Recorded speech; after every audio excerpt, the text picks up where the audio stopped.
we'll see that as coming out. I don't know. It's what is it, $112 billion on an annual basis, $220 billion on a biennium issue. It's enormous.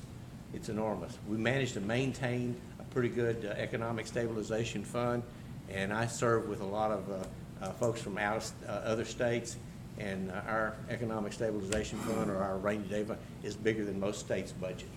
So they just have a difficulty understanding how we do things in Texas. If they would do what we do in Texas, in Washington, D.C., I think we'd have a whole lot better operation going on there. Of course, until we make a big change up there, we're going to continue to have challenges there. I guess the other thing that I'm going to be, besides the American law and American courts, I'm filing a 10th Amendment bill. It's one that I believe that the federal government needs to recognize that we, the states, created you. You didn't create us. And that's one of the things that we're going to do and push. And I think that there needs to be a limit of what the budget, what the federal government can do.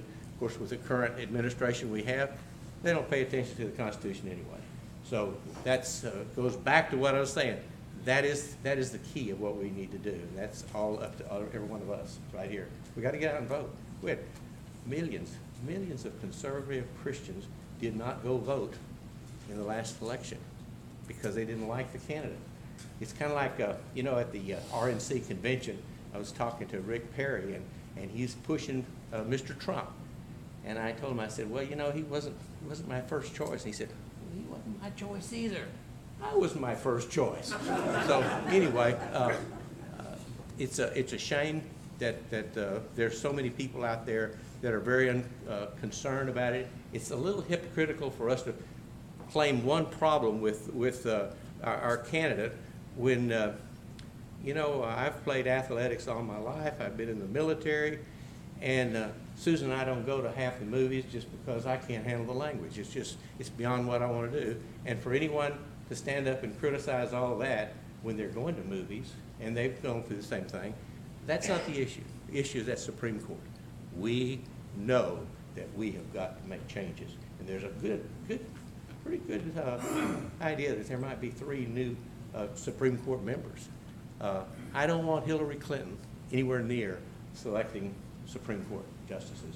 So it is very important for all of us in Texas. Everybody takes it for granted that we're just going to, you know, oh, we don't have a problem. He's going to win Texas. I don't know whether he will or not if we don't all get out and vote.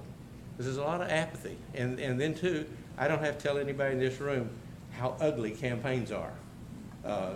They're beyond what I can believe that you have to put up with. And candidates have no problem in lying. And you know, even the Scripture says, tell a lie long enough, people start believing it. That's unfortunate, but that's a fact of what happens. And so I would say that those are big issues that we're going to have to continue to deal with. The 10th Amendment, and also there's something called Article 5. I have been visiting with the governor, and I think he's pretty much on board with doing something like that. And he's kind of, I'm sort of going with him, because if he's not in favor of it, it ain't going to happen. And so I think it's the best thing to do. My closest friend in the House is a fellow named Phil King. He's a member out of the Mid-Cities area, or actually Weatherford. And he probably will be the author of that bill, and if he is, I certainly will be a part of it.